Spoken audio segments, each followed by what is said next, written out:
Hello from San Antonio, this is SIREN Tarot. Welcome back to another Pick a Card reading. Who will you marry? This reading is timeless, and for this reading there are 4 different options. Option 1,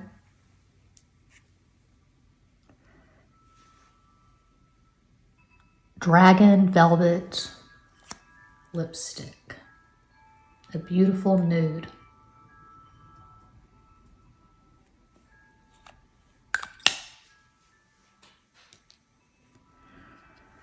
Option 2, Catkin, CO157. Another beautiful nude.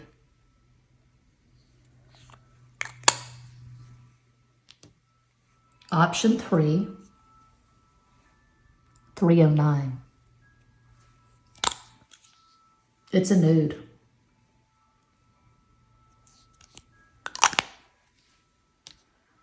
And option 4, Quattro, Aquarius, Sephora. I'm all about the nudes. As always, timestamps will be provided. Think about how sexy and fabulous you are and make your selection.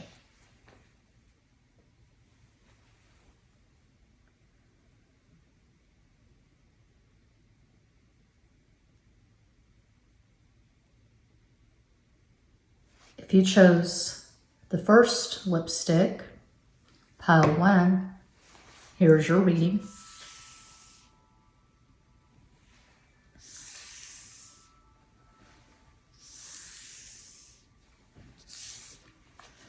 This is the Pulp Tarot, 10 of Swords, Diez de Espadas, Star, La Estrella, Judgment, El Juicio. Okay, what I'm getting from these first 3 cards, let me clear the damn throat chakra.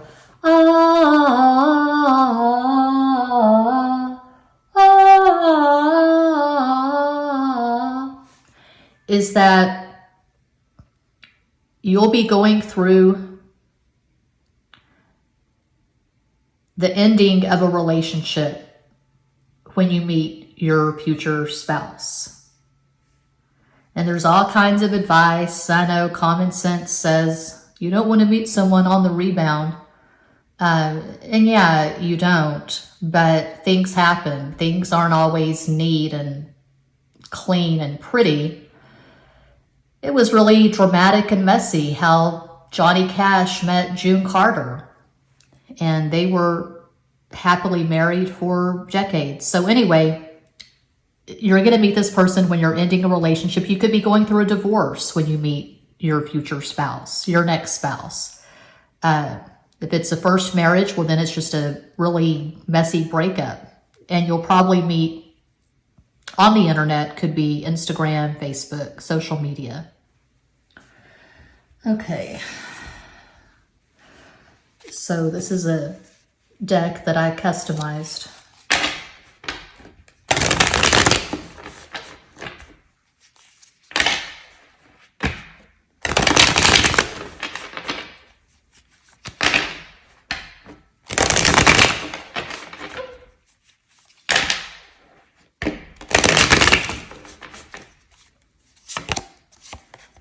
Moon in the 5th house. Let's dance.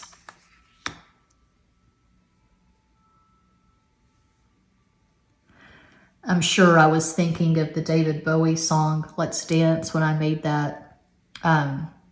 Capricorn is my 5th house, and David Bowie was a Capricorn. That's a really fun placement to have Moon in the 5th, to have anything in the 5th. I've got Mars, Jupiter, North Node, and Vertex and Capricorn in the 5th. It's the house of fun. I can't sing this. Who lives in a pineapple under the sea? SpongeBob SquarePants. Absorbent and yellow and porous as he. SpongeBob SquarePants. If nautical nonsense be something you wish, SpongeBob SquarePants. Throw up on the deck and flop like a fish. I love that song. I love that cartoon. I have some very fond memories of watching SpongeBob SquarePants with my son when we lived in the apartment when we first got to San Antonio in 2012.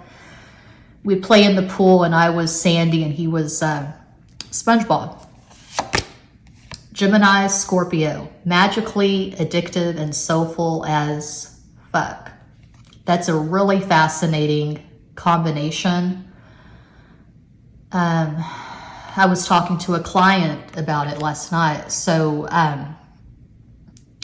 it's like I've said before, the opposites in Western astrology are not actually opposites. The opposite signs like Leo, Aquarius mirror each other. I would argue that Aquarius and Leo have more in common than they have differences. And I'm speaking from experience because I've been in a partnership with my Leo ex for years. I'm Aquarius, he's Leo. Anyway, so Gemini and Scorpio are in conjunct.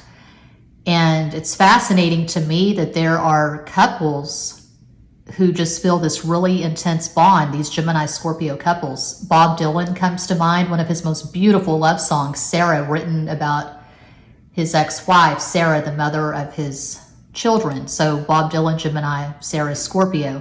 And Stevie Nicks, Gemini, said in an interview that she regards Joe Walsh as the love of her life, her ex Joe Walsh, and Joe Walsh is a Scorpio.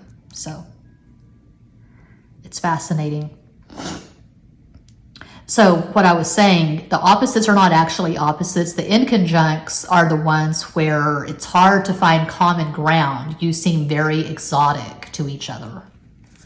So, I mean, that's two very different energies. Gemini, air, mutable. Scorpio, fixed, water.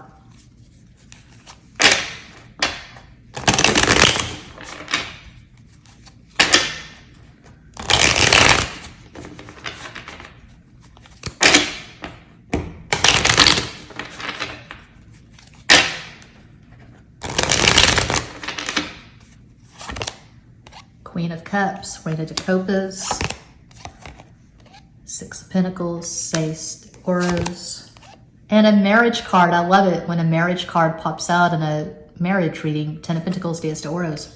Okay, so you could certainly have that energy in your synastry, you and your future spouse, Gemini and Scorpio. It doesn't have to be sun. It can be moon. It can be... I would stick to the luminaries and the personal planets, which that's how I do my zodiac readings at Extra Basic. I say Aries, Sun, Moon, Rising, Venus, Mars, Mercury. So yeah, the luminaries, Sun, Moon, the personal planets, Mercury, Mars, Venus, and then you can look at the ascendant as well. So it's going to be this beautiful symbiotic partnership. You're going to complement each other. You could work together. You could start a podcast together, start a business together. And it may seem exotic at first. It may be hard to find common ground, but you do have things in common. You have shared values and shared interests. It just may not be readily apparent. It may not be blatant when you first start getting to know each other.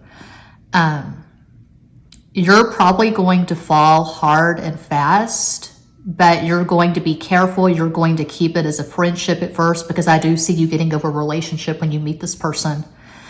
A possible astro combo for this person, your future spouse, they could have Sun in Gemini, Taurus rising, Moon in Sagittarius, one possibility of many. You could have Sun in Scorpio, Taurus rising, Moon in Aquarius. But you're going to be best friends. You're going to spend a lot of time together. You're going to take trips together. You know, there are some couples who give each other a lot of space and they take solo trips, or they'll take trips with their friends. You're going to take trips together. You'll be pretty much attached at the hip. You're both really good with words. You're really good at communication. You could have really good Mercury in your synastry. I stress the importance of that often. I do intend to write a book eventually on the importance of Mercury and the moon and synastry. So you could have Mercury conjunct Mercury, Mercury trine Mercury, maybe sextile, I don't know, but the communication is very easy. It just flows. And that's how you're going to know this is your person, this is your future spouse. There's no awkward communication, and there's none of that ghosting nonsense, no ambivalence. There's going to be respect out the gate. Right away, you're going to like each other, and you'll probably fall hard and fast, but you're going to keep it as a friendship at first, is what I'm seeing from these cards. So yeah, that's what I see for pile 1. Hope that helps, entertains, educates, elucidates. I am always available for private readings. I do this full time. All the information is included in each and every description box. Thanks for watching. Peace out.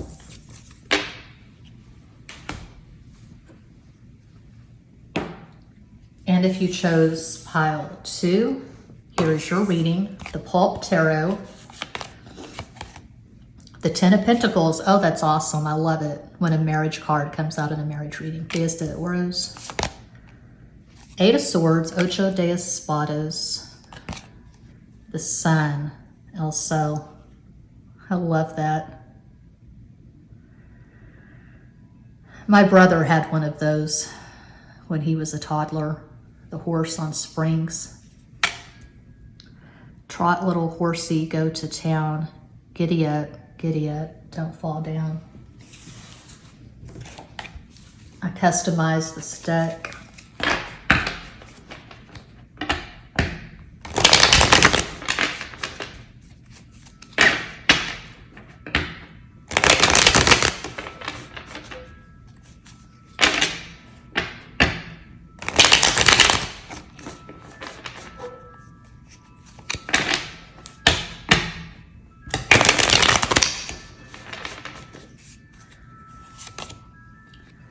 Surprise, you are God, so do something about it. That ties into the Sun. Being creative and proactive, owning your life. Moon in the 2nd house. I do not accept breadcrumbs. No, Moon in the 2nd house would not fuck with breadcrumbs. 2nd house, that's the house of Taurus. That moon does not play. Gemini, Leo, let them eat their damn hearts out. So I was a part of this astrology forum online for a couple of years. Well, in 2014, I was contributing a lot to this forum. And someone said, in all their years of researching, studying astrology, they found the Gemini-Leo mix to be the most positive, the strongest. I was thinking of a particular couple when I made this card. The man, Leo, the woman, Gemini. They met as teenagers. We met as teenagers. I had a crush on the Leo when I was in high school. We were all in the same youth group, Kelview Heights Baptist Church. Anyway, seeing their pictures on Facebook, I was really knocked out by the glamour, the private jet, good seats at an AC/DC concert, maybe meeting the band, having drinks with the band. Hell, I don't know, but they have a very enviable life. They look good on social media. So that's what I was thinking of when I made that card.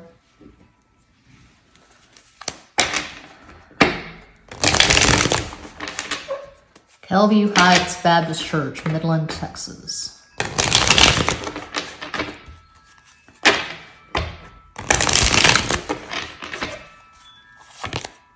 The Tower, El Torre, the Lovers, Los Enamorados, Gemini. Oh, that's funny. We have Gemini Leo, and we have a Gemini card and a Leo card. Gotta love synchronicity. Ace of Wands, As de Bastos. So you could have Gemini Leo in your synastry. It does not have to be the sun sign. I've said this for years. I believe that the importance of the sun sign is overstated. I think it's more important to look at the moon and Mercury, but that's just my opinion. So you could have the luminaries in Gemini, Leo, or the personal planets. I'll call out a possible astro combo for your future spouse, just one possibility of many. Your future spouse could have sun in Gemini, Aries rising, moon in Gemini. You could have sun in Leo, Aries rising, moon in Gemini. You probably have at least, or you're going to have at least one significant conjunction, like sun conjunct moon, moon conjunct moon, Mercury conjunct Mercury.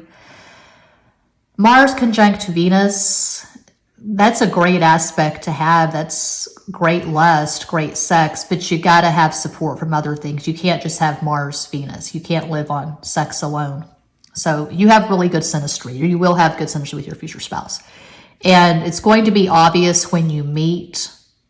And it's happened. I've heard the rumor. I've read about it. I've heard about it. These couples who know when they meet, okay, that's my person. I'm going to marry this person someday. Have I ever personally experienced that? No, but yeah, kind of. I was married to my first husband, a Libra, when I met the man who would become my second husband, my son's father, the Leo.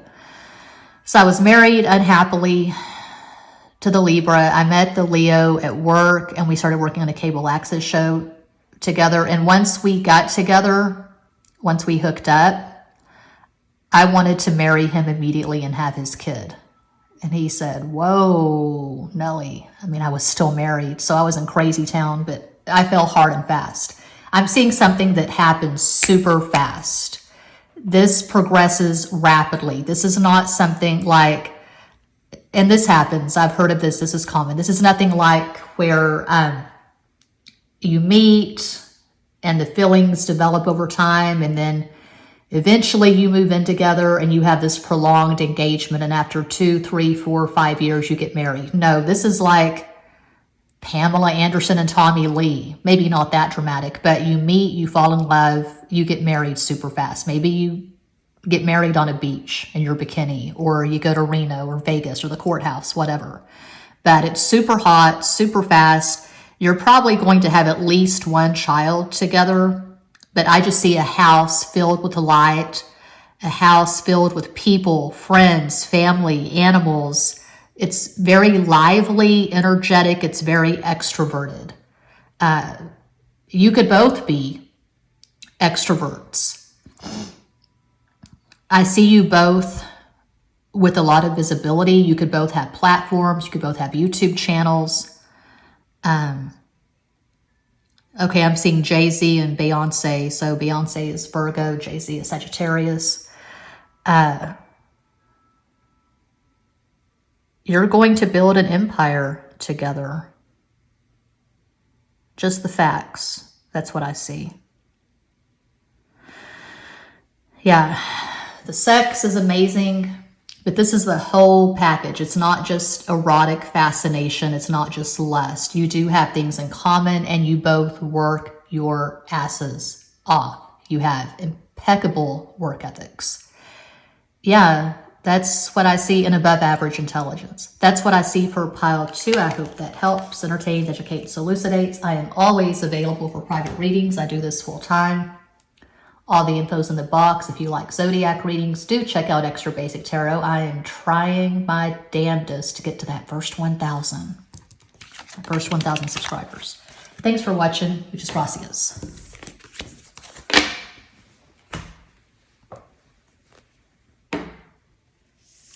And if you chose pile 3, the Pulp Tarot, here's your reading. 3 of Swords, Tres de Espadas.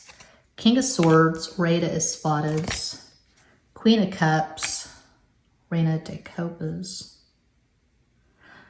Okay, that is rare to have the 2 signifiers side by side like that. And what I get from these first 3 cards is that at first, when you first start talking to this person, you may feel like they are not into you at all, because you're very different. You're emotional, you're romantic, You're very expressive. And this person, I'm seeing a rather intense introvert. Using MBTI terms, I'm seeing possibly an INTP or maybe an INTJ or maybe ISTJ, but an introvert who's in his head or her head. They're in their head a lot. They tend to overthink and analyze. And you're more naturally expressive. You're probably an extrovert.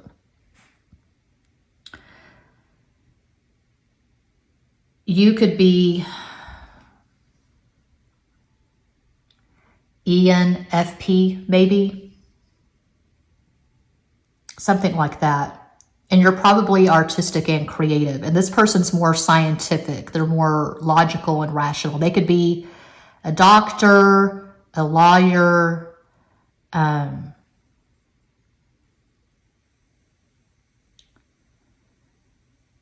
astrophysicist, and you're an artist, a writer, an actress, a singer, something like that. Okay. I customize the step.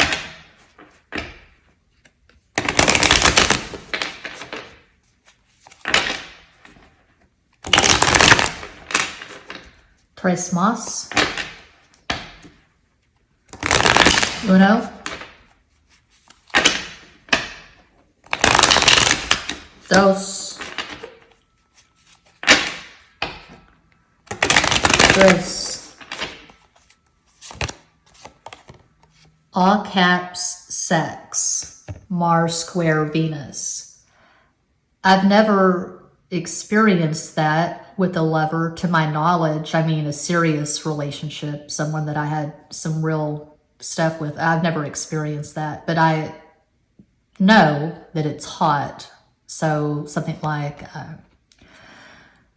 Mars in Aquarius, square Venus in Taurus.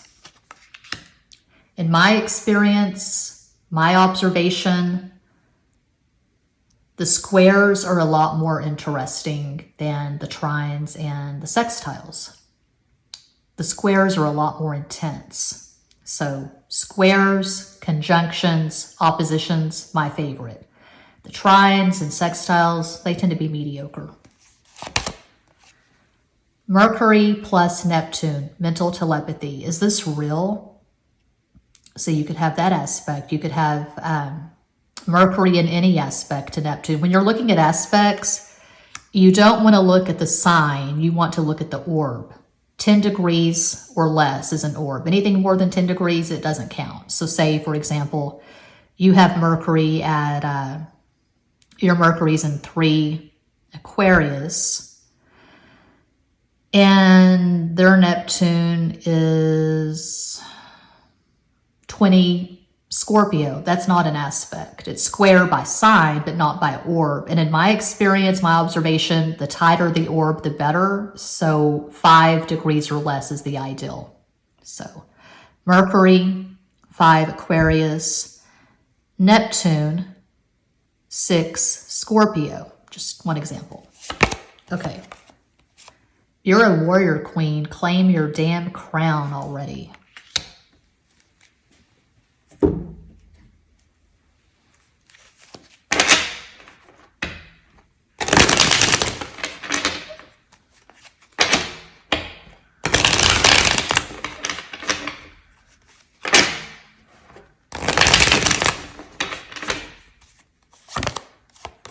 Six of Wands, Seis de Bastos, Temperance, La Templanza, Page of Cups, Soda de Copas. I see you having at least one child with this person. Not everyone gets married to have kids. Some people get married later in life. Some people don't want to have kids, but I see you having at least one child with your future spouse. You're going to balance each other. I see you being opposites in many ways. People would not automatically put the two of you together because you are so different. There could be a considerable age gap, 10 years or more. You could be from different socioeconomic backgrounds, different ethnicities, different cultures. You could be from Africa. This person could be from Canada. So people would not naturally put the two of you together, but it works. You're drawn to each other like magnets. The sex is amazing, but this is a spiritual connection. And it's a mental connection. Okay, it works on multiple levels. You probably do have telepathy. And I could see you dreaming of this person before you actually meet them. Maybe you're manifesting this person right now. Maybe you're doing that manifest an SP thing that's so popular. Sammy Ingram, very successful LOA channel, and she talks a lot at her channel about doing the robotic affirmations, affirming again and again and again. My new favorite LOA channel, I forget the name of the channel, but the guy's name is Tim Grimes, and I'm reading his LOA book. Anyway,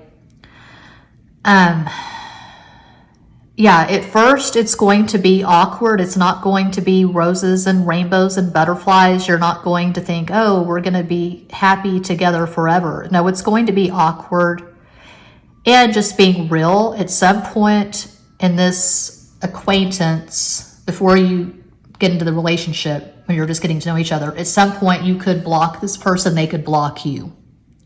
So it's going to be a bumpy ride, but you are going to have success. You're going to marry each other and it's going to work, but there's going to be a learning curve. It's going to be trial and error with this relationship. And you have to be bold. You have to believe in yourself. You have to have faith, because you're going to get a lot of negative messages from people around you saying, why would you be with that person? You know, you're going to get a lot of negative feedback. But if you know this is your person, you know that no one makes you feel the way this person does, and you've got this solid working relationship, well, then just go with it. You know, you may have to turn your back on family and friends. So probably you are unconventional, you are a nonconformist. You're not going to just sit and listen to what people are telling you. It's your life and you own it and you're accountable for it.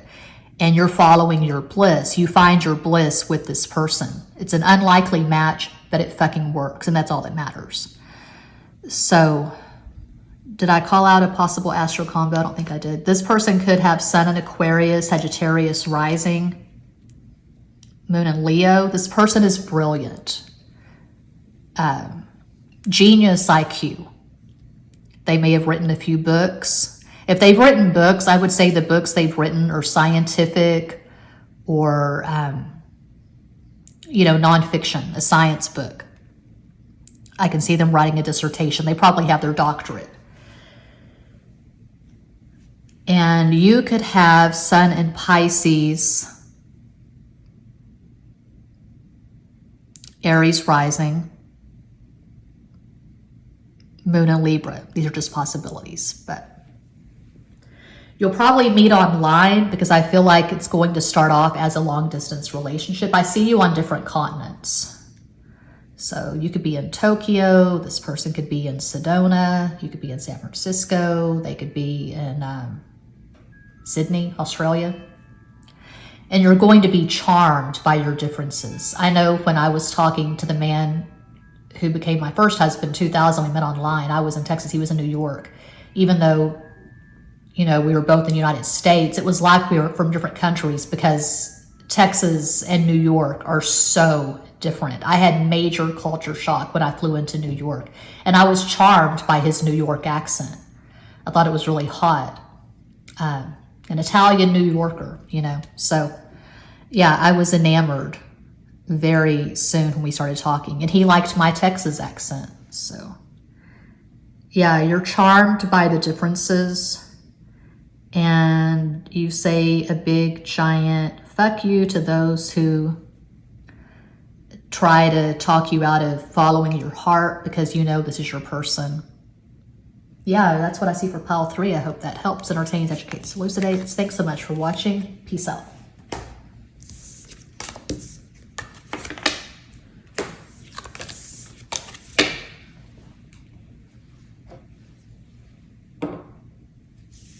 And if you chose the Aquarius lipstick, pile 4, here's your reading. Looking at the stone clock, it's 111. 111, that's 3. Make a wish.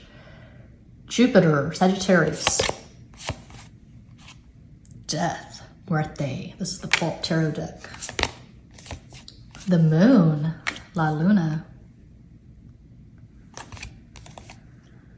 Page of Cups, Sota de Copas. So this is all water. Death, Scorpio, the Moon, Pisces. It is a pet peeve of mine when I hear other readers refer to this as a Cancer card. Yes, the Moon rules Cancer, but the Moon in the Major Arcana is a Pisces card. So Scorpio, Pisces, and the Page of Cups. I customized this deck.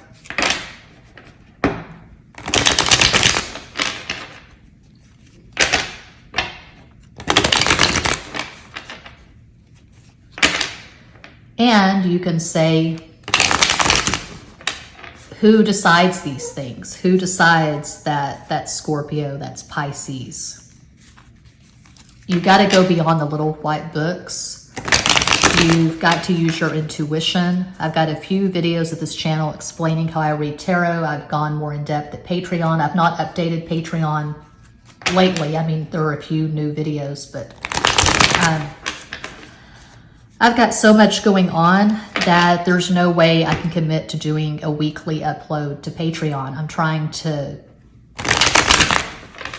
get to my first 1,000 subscribers at Extra Basic Tarot, and I'm trying to unpack boxes and take stuff to Goodwill and It's a lot. Gemini season always puts a fire under my ass. It's just busy, busy, busy. And Mercury is my chart ruler, but I've got Virgo rising. Gemini is my 10th house, the house of career. 10th house is the house of Capricorn.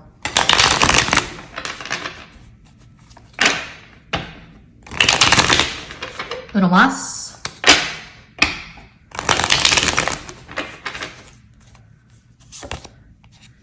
You're a warrior queen. Claim your damn crown already.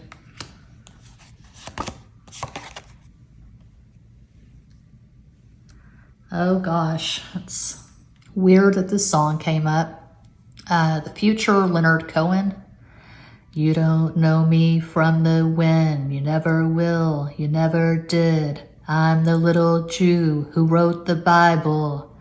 I've seen the nations rise and fall. I've heard their stories, heard them all. But love's the only engine of survival. Leonard Cohen was a Virgo, I think. So, yeah, you've been through it. Fate up against your will, through the thick and thin. He will wait until you give yourself to him. Echo and the Bunnyman, the Killing Moon. So this is very watery. God damn. This is really romantic. You're intense. You've been through a lot. You've survived a lot. It's like I was saying in one of the zodiac readings for Extra Basic last night. I don't know if it was Leo or Taurus. I finished up the fixed signs. I'm doing the cardinal signs today, Aries, etc. But anyway, one of the signs I was saying, if I serve no other purpose with my tarot channels, at least I hope I get this across. I'm 50 years old. I've been to hell and back more than a few times. As recently as a few months ago, I have been to hell and back. And if I can survive the shit that I've survived, anyone can pretty much survive anything. You got to keep rolling. You got to take care of yourself. You got to wipe the dirt from your hands, put Band-Aids on your wounds, and get back on the horse and get back into the rodeo.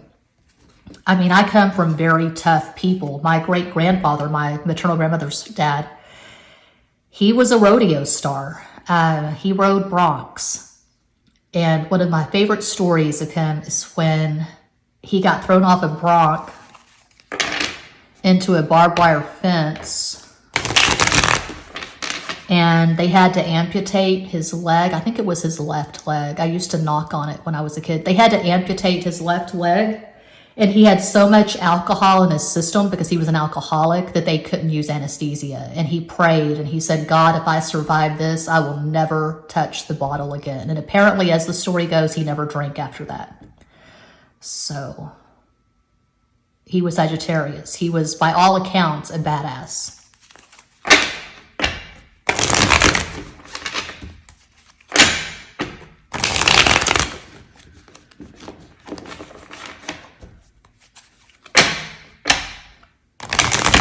Uno más. But yeah, he had a wooden leg, and I would knock on it when I was a kid.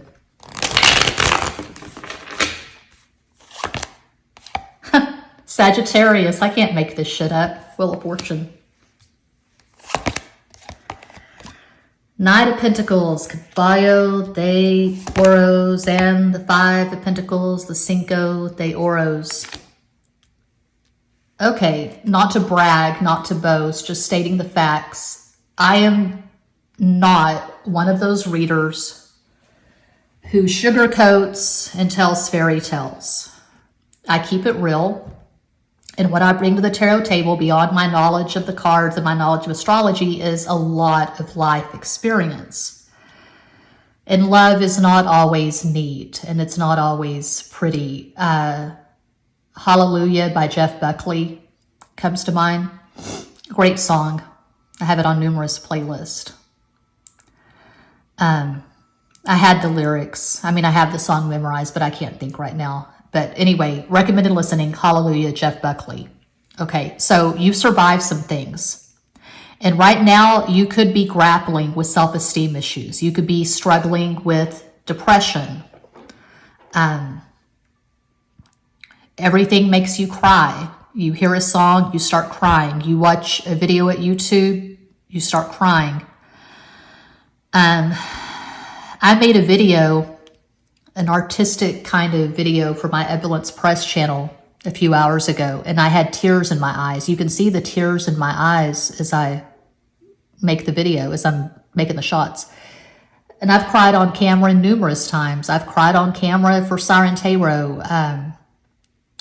I had a client I did a few readings for, and the last reading I did for this client, I was crying on camera because I felt it. I just felt all this love and compassion. I don't know. And she never booked another reading after that. So maybe that turned her off because I got really real. I don't know.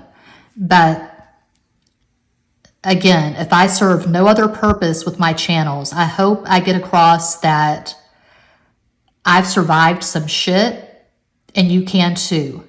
Don't get stuck in the Five of Pentacles.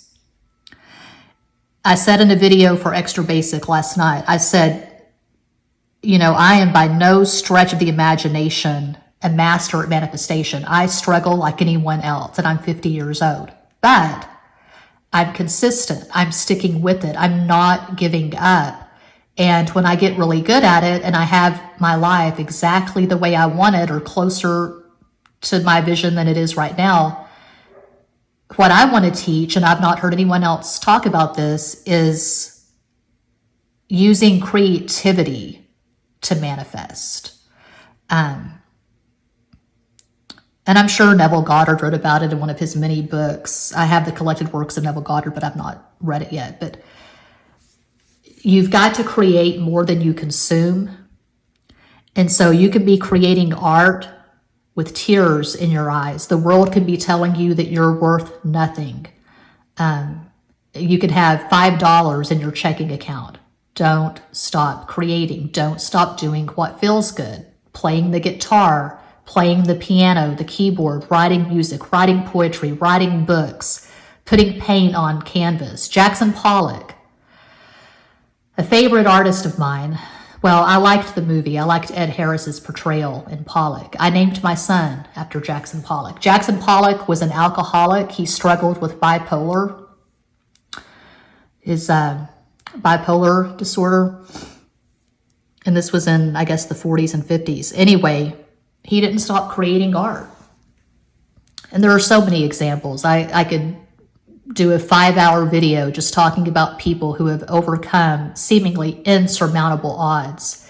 They had that voice inside themselves, that voice that never stopped singing. They had that light that never went out. And I thank God, I thank the multiverse for these people, these badasses who said, fuck you to the world, fuck you to the haters and the detractors, and they never quit.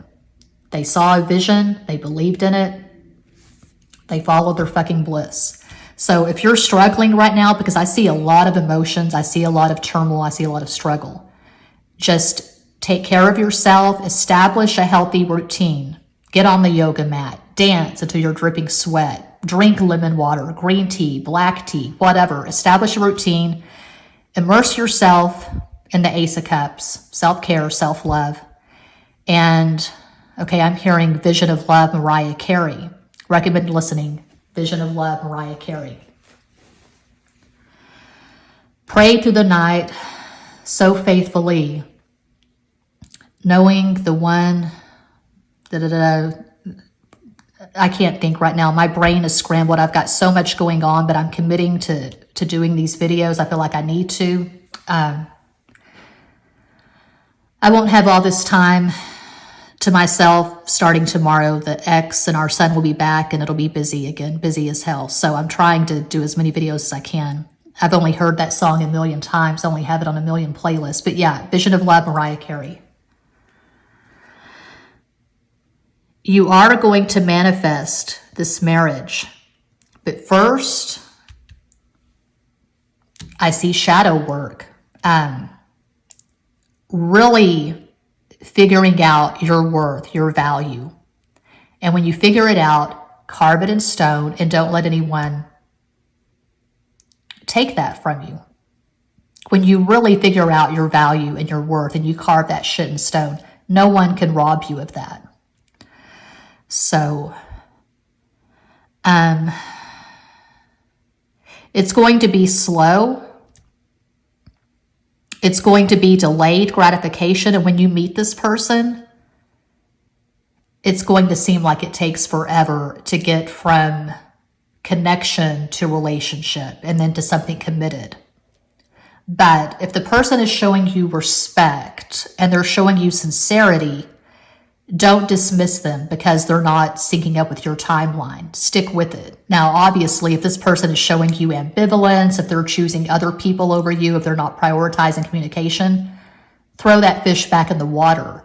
But if they're showing you who they really are and they're just wanting to get to know you and take time, well, there's nothing wrong with that. Okay. So your future spouse could be a few years younger.